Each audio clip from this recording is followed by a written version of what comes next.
What's up, everybody? Welcome back to Perhaps. This is the 11th episode, the third week in this series that we're going through during Lent.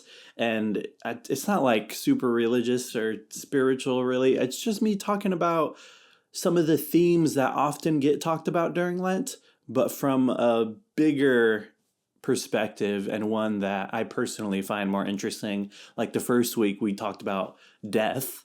You're going to die, mortality, and how to live with that knowledge. And then second week, we talked about doubt. We got really into some of the religious stuff, but I really told my story of my relationship with doubt in general and being able to get a more neutral view of that very human emotion.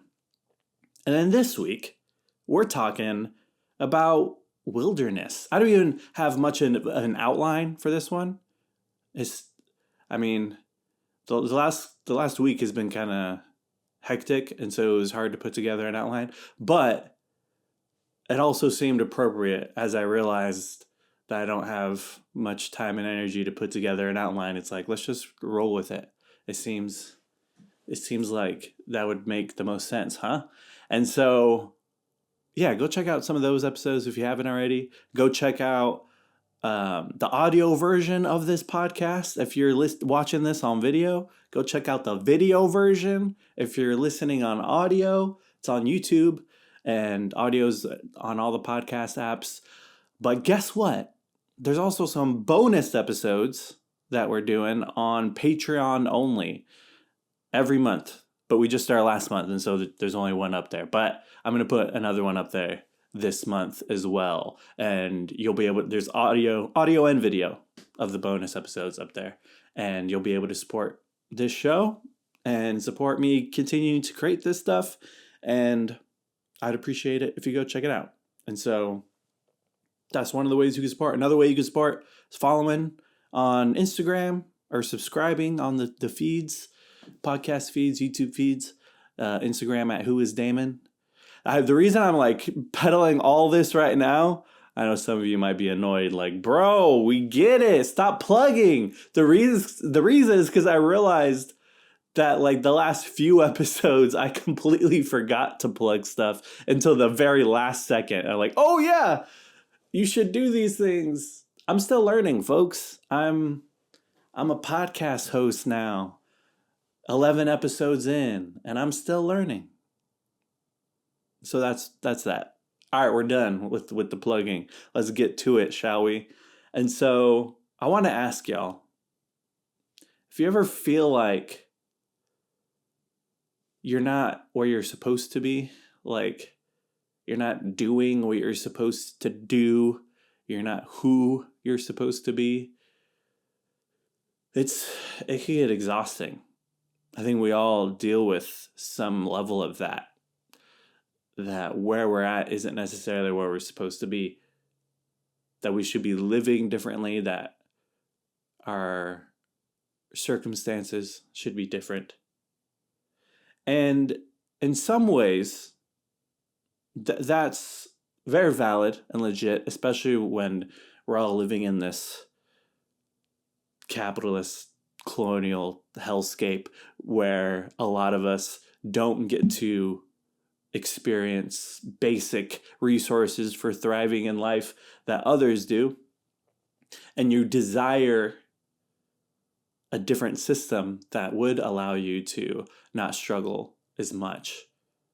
I think that is like a different category of like I think some spiritual people, when they talk about this subject, they tend to just put all desire for a different life into just one category and tell you need to get rid of all desire and stop wanting to change things. And that's the key to being enlightened or happy, at least, is to just stop wanting to change things.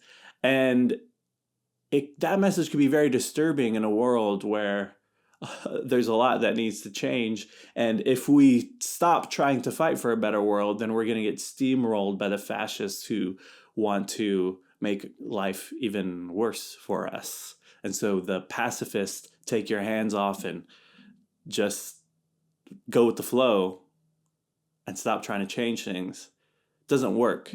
But that's why this conversation needs to be a little more complex, a little more nuanced. I don't think we should throw this classic spiritual teaching away. Don't throw the baby out with the bathwater, as they say. I remember as a little kid, my dad bought this huge book of old sayings from Costco, and we would just look at them together and laugh at weird things. And we found that saying. That was the first time I heard that saying in that book. And we're like, don't throw the baby out with the bathwater. And it was one of the most hilarious things I'd ever heard as a little kid. And my dad thought it was hilarious too. But and then later I would hear people say it like in movies and stuff. But yeah, don't throw the what is it? The good stuff out with the bad stuff, I guess. You get it. We don't need to over explain here. But see, this is what happens when I don't have as much of an outline, but we're rocking it. Now, back to this idea of like wanting things to be different. So there is, I think, a basic valid version of that. And there's also something else going on where even when we do get what we feel like we need, there's still something there. And it's exacerbated by looking at all the other people around us who are younger usually and smarter, or seem to be, or not even smarter, but seem to be getting more opportunities as if they were smarter and better, and feeling like, why can't I get some of those opportunities? Why can't I have what they have? And again, some of that is legit. When people who are in more privileged positions being able to receive opportunities and resources that other people aren't. And then there's something else where we still feel that, even when we do have what we need. It's like getting those material needs met is very important and necessary. And all these spiritual teachers need to get along with that message too. And yet,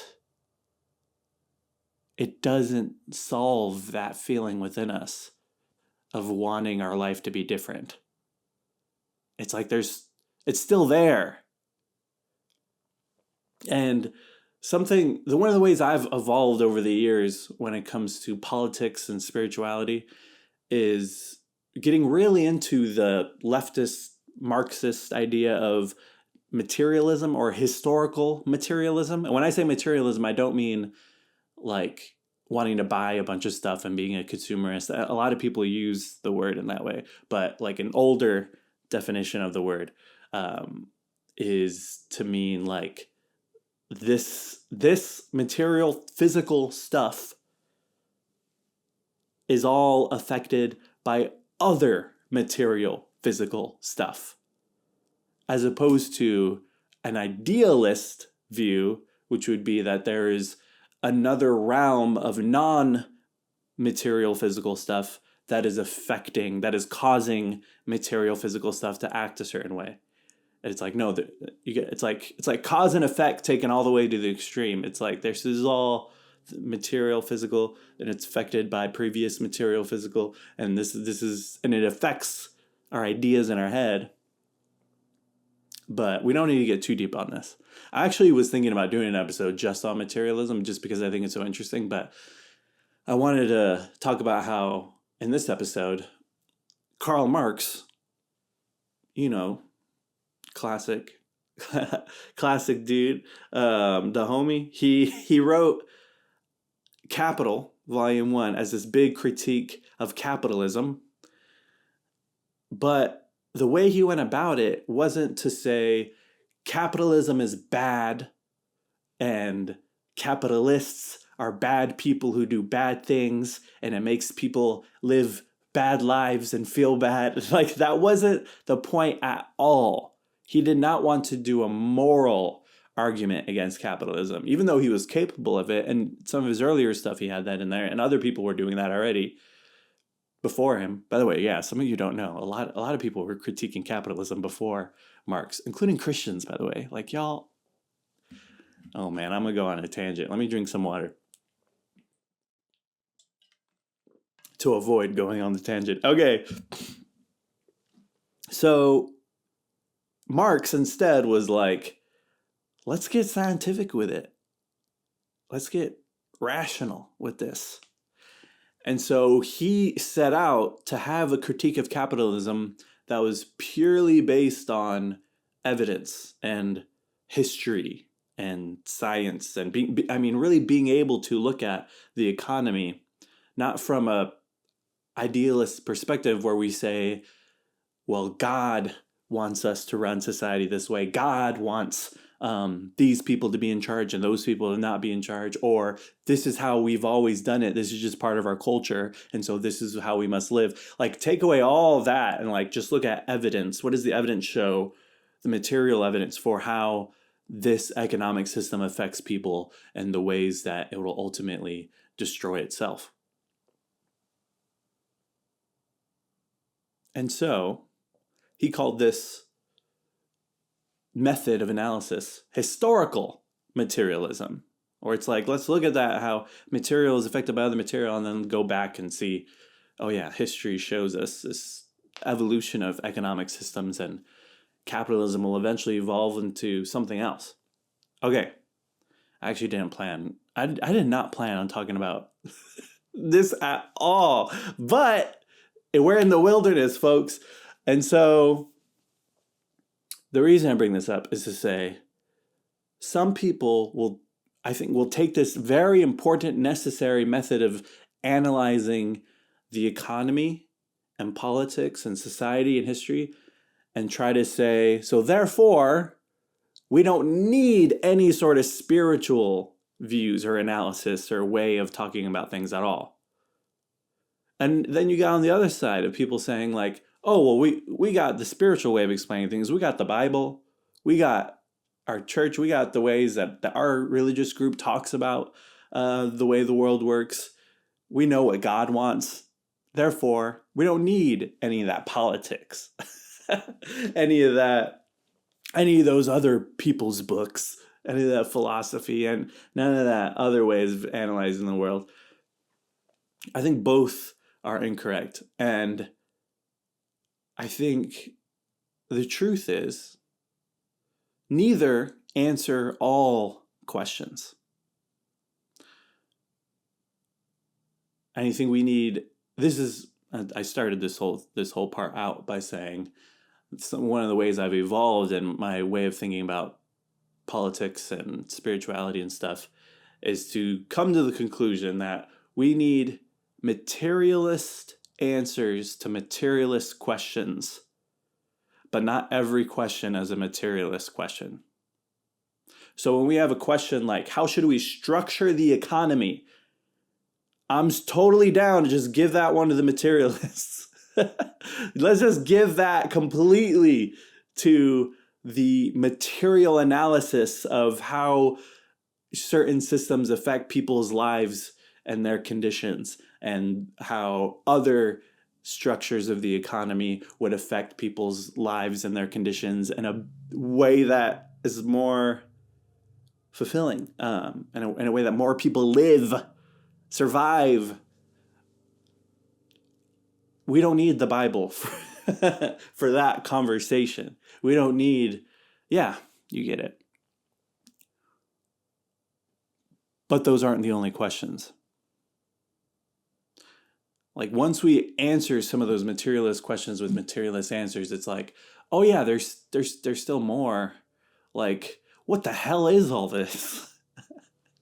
Like, what is it that connects us? What is consciousness? What is our experience of what is our different experiences of consciousness? And so there are other questions. And so, like I said, I didn't plan to get into this whole thing, but this all goes back to the reason I wanted to get a little a bit of a layer deeper on this particular part is to go back and say, yes, getting our material needs met is important, but that doesn't actually solve that deep desire in us for our lives to be different, for our lives to be better. Like, that sticks around. Almost like, I don't know, like some sort of, I don't know. I don't want to moralize it too much. I don't want to make it seem like it's all bad or all good. It's just a part of us.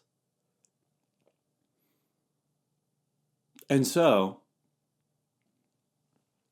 I say all this. This is a different vibe, folks. We got wilderness vibes right now. We're in the wilderness, talking about wilderness, and we haven't even gotten to wilderness yet. We're quite a few minutes into this podcast, but it all makes sense. It's all appropriate, folks. Of course,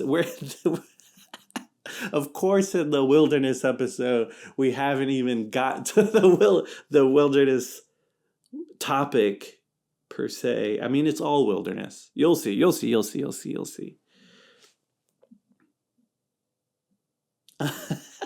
I'm just thinking now, because there's some things. Okay, let me think again. Oh yeah, I'm in. I forgot to say this at the beginning too. Remember, I said I forgot to plug at the beginning. I forgot to say, once again, third week of Lent, I'm in all black. I caught a peek of myself in a screen I got up here. I'm in a black hoodie. I'm in a black t-shirt. I got black nails. 2 of them fell off because I laid it on too thick. I'm not a pro. I'm learning. This is the wilderness. It's a podcast. And oh yeah, I got some black jeans, black shoes. I gotta go all out for Lent, folks. So anyway, let's go back here. The point of me talking about all this is to say this feeling that I'm not who I'm supposed to be, I'm not where I'm supposed to be, is something to tackle on its own. That's actually separate from the actually getting the material resources you need conversation.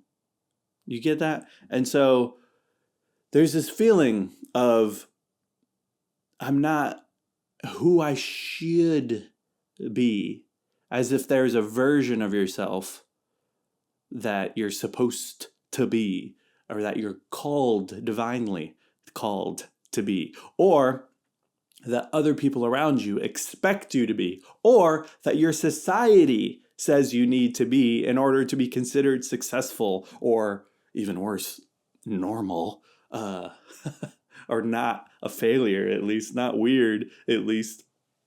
And then it's almost like something that haunts us. But then there's also all of these other selves that haunt us, of the idea of who I could have been. I could have been someone else if I stayed at that job.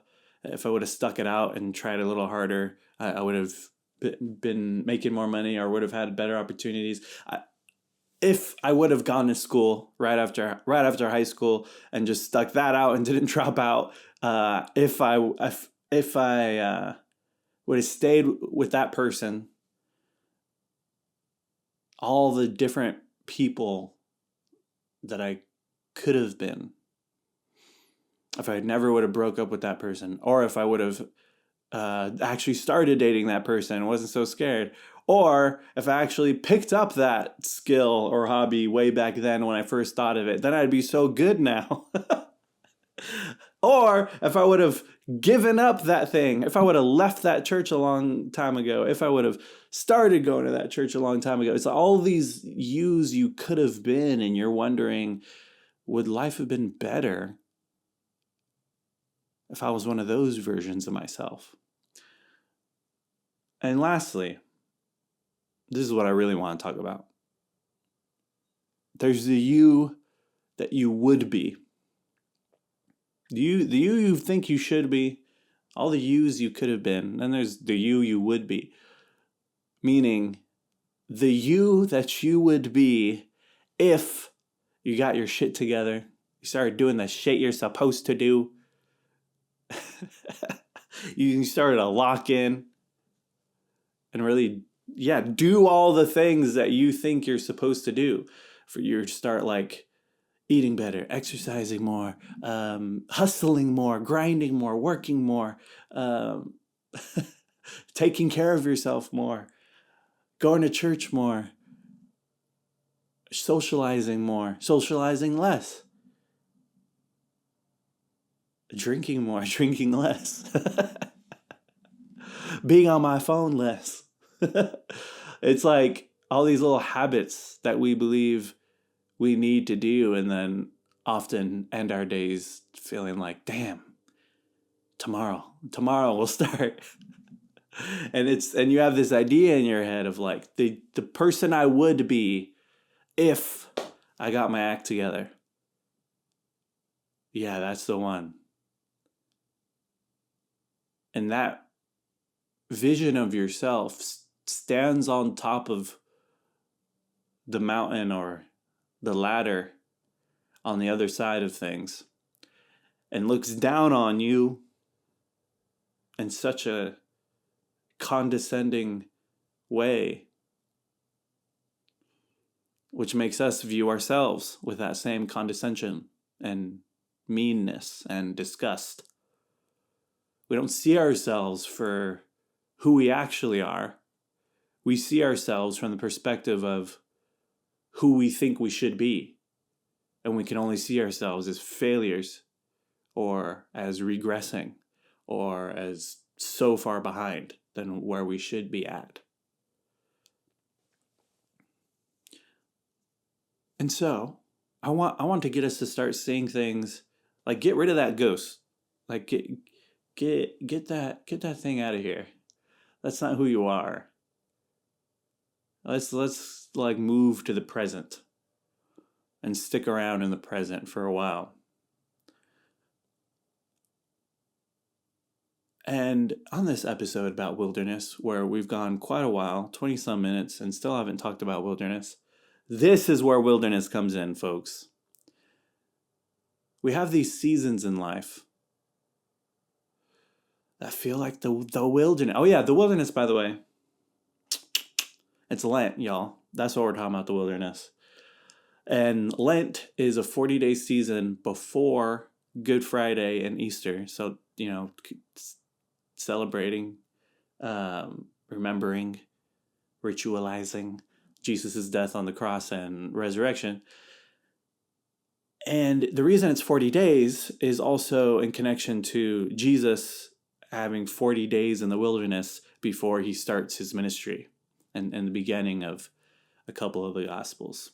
And Jesus is fasting in the wilderness, by the way. And so that's the whole thing. Like, we're fasting like Jesus did. And that's also why there's a bit more of a somberness attached to seasons like Lent. And we talk about things like death and our mortality and kind of get a bit more serious about certain things. And I think what's interesting is being able to include a season like that every year in this Christian liturgical calendar. In a society that says that we should be happy and positive, joyous, celebratory all the time. Within that society, we say, actually, we're going to have a chunk of the springtime to just like go internal, start like really thinking about our lives and where we're at and where we want to be. Fast. Some people fast during Lent. Think about our own mortality. Like, that's I think, very important part of being human. And when Jesus has this experience in the wilderness, and he's like tempted by Satan, which there's also a lot of ways to interpret that whole story. We're not going to get too deep in that, but it's all very interesting. But that season of his life is not a negative season where he goes off course. It's just part of it. And then when he's doing his ministry, he also has these little seasons where he goes off and does his own thing, goes prays by himself, or he feels sad, or he feels like, in the Gospel of Mark, he's like crying and sweating and saying like he doesn't want to die. Like there is this, when Jesus is feeling what we would call negative feelings, it is not a deviation. It's just part of the whole thing. And so that got me thinking about the way that I wanted to talk about wilderness. Is I think that's how we should view these seasons in our lives. Finally, we're connecting dots. I told y'all this episode about wilderness is the wilderness itself. Now we're here, folks. And this is why I need outlines, people, so that we could connect things easier from the beginning. But I appreciate y'all who are riding with me. Because we have these seasons of life where we can't put the time and energy into things in the way that we're used to. Or times where you feel like something's wrong with our brain, something's wrong with our body, something's wrong with our energy. And our productivity goes down, our creativity goes down, our ability to socialize comes down, our ability to think of things the way that we usually can goes down, and we feel crappy. Or sometimes it's just like you feel sad for a day, a week, a month, a year, and you don't know how to get out of it. And everything you look around looks less colorful. But as you get older, what's interesting is you start to look back and you can recognize, oh yeah, I've been through this before. I'm going to come back out. It's not the end of the world. And sometimes you have seasons like that last so long that you forget that we come in and out of seasons.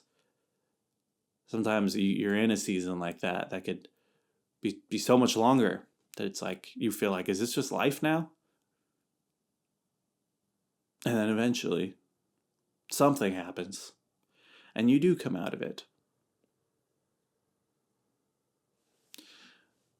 Now, I think the reason so many of us are uncomfortable with seasons like this is this idea that I've been talking about since the very beginning of this episode, that our lives are supposed to be a certain way. I'm supposed to be a certain way.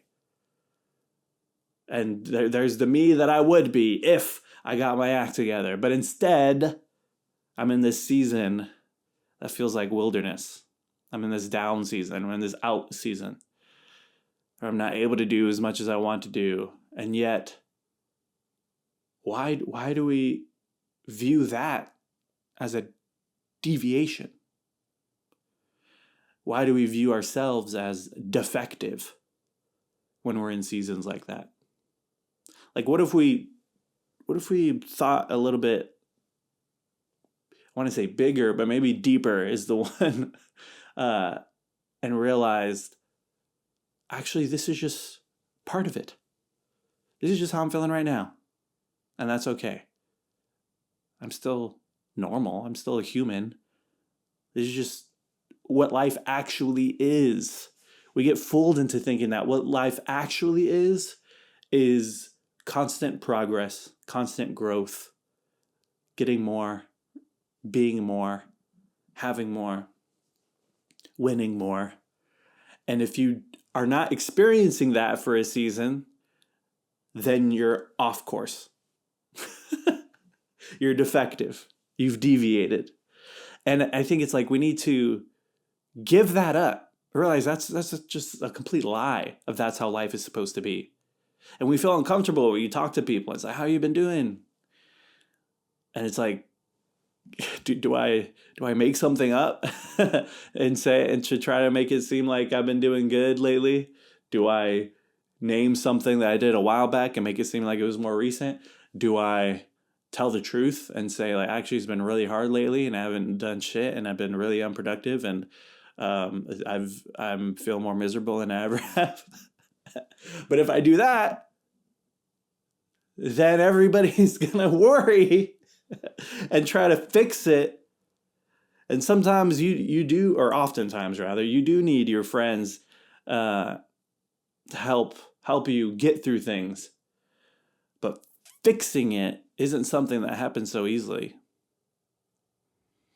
And oftentimes, when our friends say how badly they're doing, it feels like, oh my God, do they expect me to fix it?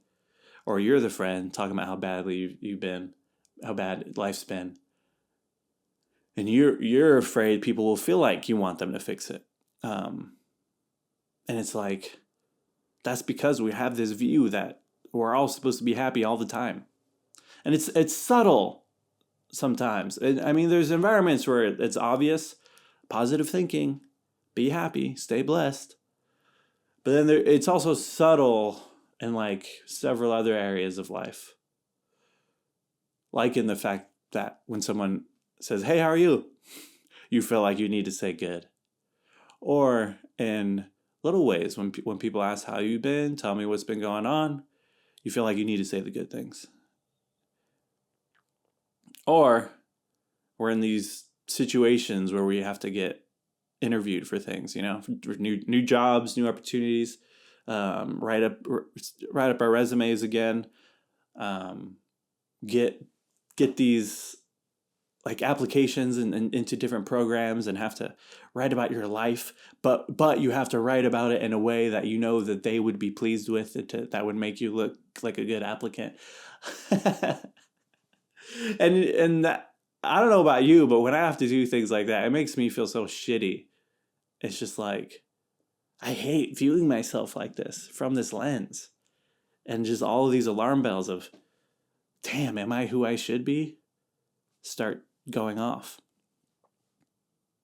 And so I want us to move beyond this binary of viewing our lives between progress versus deviation, and to stop viewing ourselves through this binary of growing versus defective.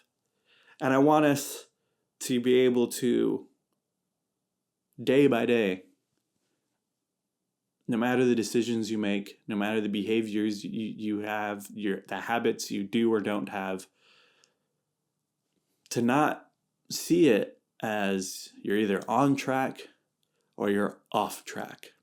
You've all been on just one long journey. I don't believe that you can be off track, off course. This is just where you're at now. It just looks different right now. And if it's not the desired path, wake up, grow up, and realize, by now, friend, life doesn't go the way you desire it to go.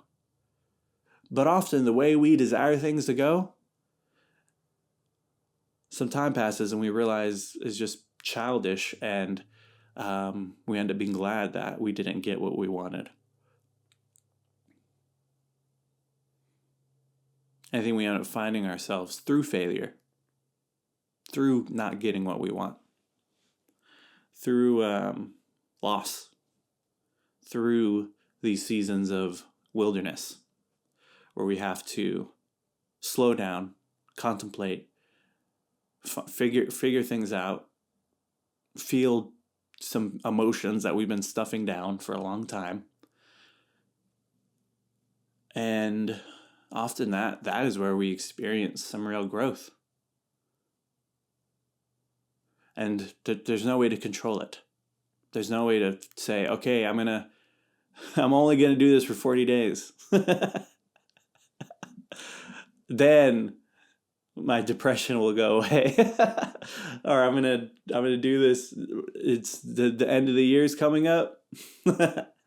And then when the new year comes, I'm going to lock in and not be sad anymore. It doesn't work like that. You can't control the timing. But it doesn't last forever. It goes in and out. And that's just life. And that's okay. You've been on one long path and you're not. You haven't deviated. You're not off anything. It's just what it is right now. And I think that's like what some of those old spiritual teachers are trying to get at when they talk about like losing some of your desire and not trying to change things or control things or letting things be as they are, going with the flow. I think this is more the principle they're trying to get at. And either the message gets confused to make it sound like just absolute neutrality or political neutrality, or some of the teachers are confused themselves and the place that they got the teaching from, they misinterpreted themselves and end up using those teachings to teach a kind of political neutrality when it's like, no, it's a different category. Hope everything I said makes sense. But if it didn't make sense, guess what? We're in the wilderness, baby. All according to plan. So that's all I wanted to say in this episode. I hope you enjoyed it. Tune in next week. We're going to keep going in this Lent series of Perhaps. Check out the Patreon, patreon.com/Damon Garcia. Leave a review on Apple Podcasts, Spotify, all that cool stuff. Follow me on Instagram, who is Damon, and I'll see you next week. Bye-bye.